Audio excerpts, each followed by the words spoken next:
Assalamualaikum warahmatullahi wabarakatuh. Waalaikumsalam warahmatullahi wabarakatuh. Pada kali ini tim Media Center dari Divisi Podcast kedatangan tamu agung, yaitu Ketua PC GP Ansor Kabupaten Nganjuk. Temanya adalah Khazanah Ramadan, terutama di tahun 1443 Hijriah. Nanti kita akan bincang-bincang bersama Ketua PC GP Ansor Kabupaten Nganjuk perihal kegiatan-kegiatannya, program-programnya selama bulan suci Ramadan dan bulan-bulan setelahnya. Perkenalan terlebih dahulu, namanya siapa Bapak? Oke, terima kasih. Assalamualaikum warahmatullahi wabarakatuh. Waalaikumsalam. Iya. Saya Muhammad Rifai, Ketua PC GP Ansor Nganjuk, masa khidmah 2020-2024. Nggih. 2020-2024. Nggih, sesuai dengan masa khidmah di Ansor PC itu adalah 4 tahun. 4 Ya, tahun. Dan ini adalah periode yang ke-1. ya, pertama Ke satu. baru pertama ya, Nggih. ke-1. Oke. Boleh tahu Bapak, kalau kegiatan sebelumnya untuk Ansor atau GP Ansor itu panggilan akrabnya adalah sahabat. Iya, Ya, sahabat. betul ya, sahabat. Maka untuk kali ini saya panggil sahabat Rifai. Oke, siap, sahabat. Kalau saya Nuril ya. Sahabat Rifai, kalau boleh tahu kegiatan-kegiatan selama bulan suci Ramadan 1443 Hijriah untuk PC Ansor ini mengadakan kegiatan apa saja? Oke, terima kasih. Kegiatan kami di PC kita awali kemarin sebelum puasa nggih. Masa kita adakan apel kesetiaan kepada NKRI yang bertempat di Bendungan Semantok yang merupakan bendungan calon terpanjang se-Asia itu. Kita adakan apel kesetiaan anggota pada NKRI dan juga kesiapan dari kami khususnya dari Banser untuk mengamankan warga Nadine khususnya agar tenang, damai ketika menjalankan ibadah di bulan Ramadan. Itu yang pertama. Kemudian hari Rabu kemarin kita mengadakan ziarah ke para ulama yang telah wafat, utamanya muassis NU di Nganjuk. Kita kemarin berziarah, yang pertama kita awali dari makam Mbah Jat di Tanjung Anom itu. Kemudian ke Pondok Pule, kemudian ke makam Gus Hamam PCNO yang terdahulu, kemudian ke makam Mbah Abdul Qahar, Mbah Dahlan Abdul Qahar, Dahlan Abdul Qahar, masuk muassis Banaran ya, di Banaran Kertosono itu. Kemudian kita ke makam Yai Nudin yang ada di Mojosari, kemudian di Kanjeng Jimat, dan terakhir kita kemarin di makam Syekh Suluki Wilangan. Ya. Sahabat Rifai, saya tertarik dengan program kerja yang pertama yang disebutkan tadi bahwa ada apel kesetiaan terhadap NKRI. Mungkin bisa diceritakan, sahabat. Sebagaimana kita ketahui bersama bahwa fenomena-fenomena yang ada di Indonesia khususnya, apalagi di media sosial, itu banyak sekali ada gerakan-gerakan entah itu radikal atau ekstrem kanan, ekstrem kiri, yang mana itu mengganggu tegaknya NKRI dan juga mengusik kita, utamanya Ansor Banser.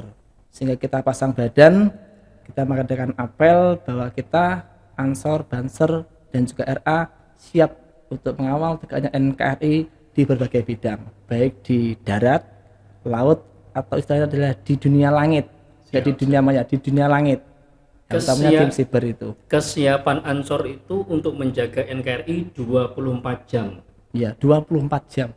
24 jam. Ya, artinya 24 ketika jam. ada kejadian apapun misalnya yang memicu gesekan-gesekan itu 24 jam bisa siap dihubungi. Insya Allah siap. Kita punya anggota-anggota Banser itu yang 24 jam bisa kita gerakkan dengan satu komando. Karena masukan kita dari atas itu adalah satu komando, satu barisan atau fisofil wahid. Sehingga ini adalah terus kita dengungkan bahwa kita adalah satu utuh dan siap untuk mengawal, utamanya adalah para ulama yang ada di Nganjuk ini. Dan buktinya sampai saat ini di Kabupaten Nganjuk tidak terjadi gesekan-gesekan. Alhamdulillah tidak ada gesekan. ataupun ada, kita selalu proaktif. Proaktif. Bila ada kejadian, kita langsung merapat kepada pihak kepolisian bagaimana untuk mengatasi ini biar tidak berlarut-larut. Berkepanjangan ya. Siap. Kepanjangan. Jadi pertama antisipasinya lebih banyak itu Pak ya. Nggih. Terus di dunia siber kita kan juga punya tim cyber. Kita kembali mengadakan pelatihan siber dari 20 PAC, kita kumpulkan para kader yang berpotensi yang mengawal dakwah kita di medsos. Jadi bila nanti ada misalkan berita tentang pemojokkan NO, Ansor, Banser, kita juga punya tim yang siap untuk mengkantor mereka. Mantap. Artinya offline tetap jalan, online juga tetap jalan. Ya. Untuk syiar dakwahnya. Siap. Iya. Kemudian untuk kegiatan yang kedua tadi, saya juga tertarik terkait dengan apa tadi? Ziarah ya. Ziarah yang pertama tentang yang pertama berkunjung di makamnya Mbah Jat. Nggih. Bisa diceritakan penokohan Mbah Jat menurut GP Ansor? Nggih, terima kasih. Program ziarah ini dicetuskan oleh bidang kepemudaan dan pariwisata di PC Ansor. Kita kan punya 9 bidang. 9 bidang. Nggih.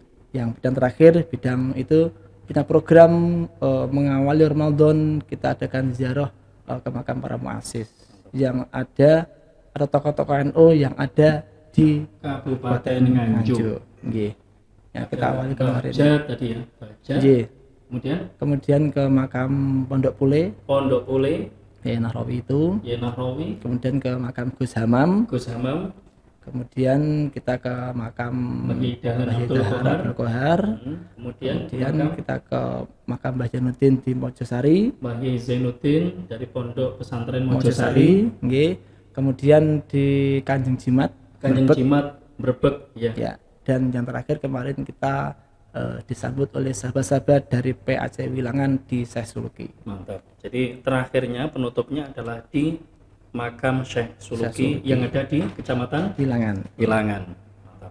Oke, untuk berikutnya bisa diceritakan program kerja nomor 1, nomor 2, berikutnya apa? Iya. Kebetulan di akhir bulan Januari kemarin kita mengadakan raker yang bertempat di Pondok Tangkila atau di dalamnya Rois Suriah Yai Ali Mustafa Said. Itu kita masing-masing bidang merumuskan program untuk 1 tahun ke depan. Di antaranya yang pertama bidang organisasi ini kita mengaktifkan database. Database ini terkait dengan legalitas keanggotaan dari Ansor, Banser, dan RA utamanya. Karena kalau kita lihat banyak anggota kita tapi belum tertata dengan rapi, sehingga perlu dirapikan sehingga jelas berapa kekuatan kita, berapa anggota kita, dan siapa yang konsen di Ansor, di Banser, di RA, itu nanti akan kita petakan sehingga jelas outputnya nanti jelas. Dan itu belum dilaksanakan sahabat ya? Itu sudah dilaksanakan beberapa tahap. Dan yang kemarin kita launching secara resmi itu ketika ada acara apel itu launching untuk KTA yang diproduksi oleh tim KTA dari PC Nganjuk. Jadi produknya untuk database nanti adalah KTA. Ya, KTA ya. Sebagai entitas anggota. Jadi yang pertama KTA untuk penjurusannya adalah GP Ansor atau ya, Ansor. Anggota Ansor. Yang kedua dan anggota Banser. Dan anggota RA. Anggota RA singkatannya Rijalul Ansor. Okay, yang anggotanya para Gus, para mutakhrijin pondok pesantren. Mantap. Karena memang awalnya ini dicetuskan oleh sahabat Nusron Nakid tahun 2012 kayaknya.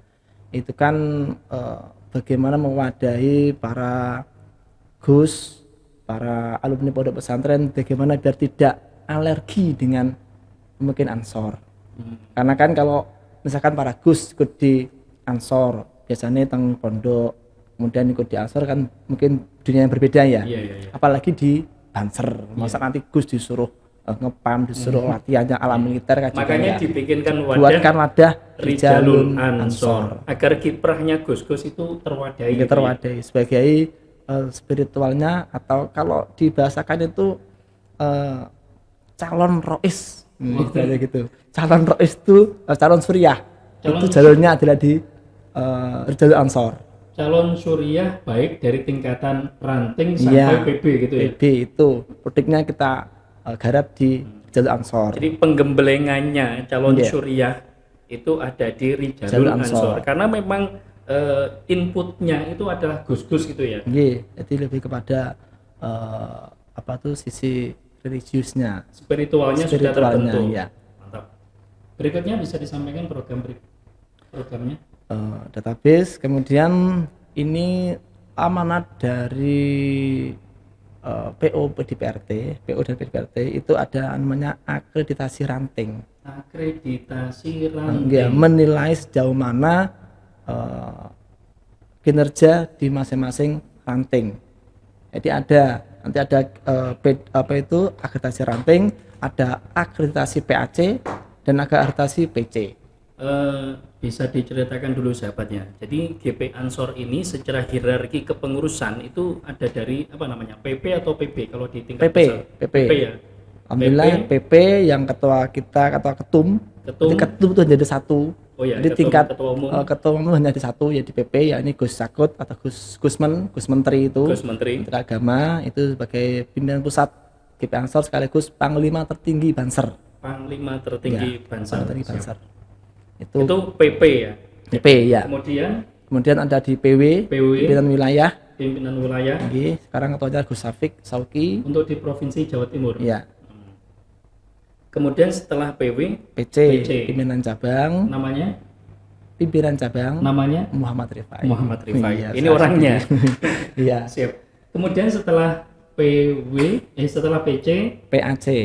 Untuk Pimpinan Kabupaten anak cabang. Nganjuk berapa orang? Ada 20 PAC sesuai dengan kecamatan. Sesuai dengan jumlah kecamatan. Ada Iya. 20 ketua PAC Ya. sesuai dengan jumlah kecamatan. Walaupun mungkin juga ada di PC lain yang jumlah PAC-nya melebihi kecamatan juga ada. Mungkin karena luasnya wilayah sehingga perlu ada lebih dispesifikkan atau lebih dirampingkan. Kalau Nganjuk tetap 20. Setelah PAC apa lagi? Ranting. Setelah PAC ranting. Iya, pimpinan ranting. Pimpinan ranting. Mau sekupnya apa kalau ranting itu? Desa. Desa berarti ya. 284 desa. Sesuai juga dengan sejumlah desa yang ada di Kabupaten Nganjuk. Okay. Luar biasa. Dan ini semuanya kepengurusannya aktif ya? Insya Allah aktif. Ya? Ini sedang kita galakkan atau emang tugas dari PAC untuk menghidupkan ranting. Karena nanti kan kalau ranting itu yang meng-SK adalah PC. Ranting yang meng-SK adalah PC. PC Ansor. PAC yang meng-SK pimpinan wilayah. PAC atau PW. Kalau PC yang meng-SK adalah pimpinan pusat. Mantap. Langsung dari ketum. Ketum. Oke. Ya. Kalau saya boleh tahu, umurnya minimal itu berapa untuk masuk ke anggotaannya Ansor? Ya. Kalau menurut aturan yang ada itu 17. Jadi sudah punya KTP istilahnya. Pemuda, sampai dengan usia 45. Tapi ada pengusaha sendiri misalkan untuk jadi ketua itu ketua PC maksimal 41. Maksimal ketika mencalonkan 41. Kalau sahabat Rifai berapa ini? Saya baru 40. Berarti 41. Iya. Siap. Ya mudah-mudahan untuk kiprahnya sahabat Rifai memimpin GP Ansor Kabupaten Nganjuk bisa membawa manfaat berkah untuk semuanya, membawa kemaslahatan umat, terutama anggota yang dipimpin oleh sahabat Rifai. Oke, terima kasih sahabat-sahabat yang ada di rumah di dunia maya. Mudah-mudahan kegiatan ini bisa memberikan informasi yang positif untuk kita semuanya. Akhir kalam, wallahul muwaffiq ila aqwamit thoriq. Nanti kita sambung untuk sesi berikutnya. Oke, siap. Wassalamualaikum warahmatullahi wabarakatuh.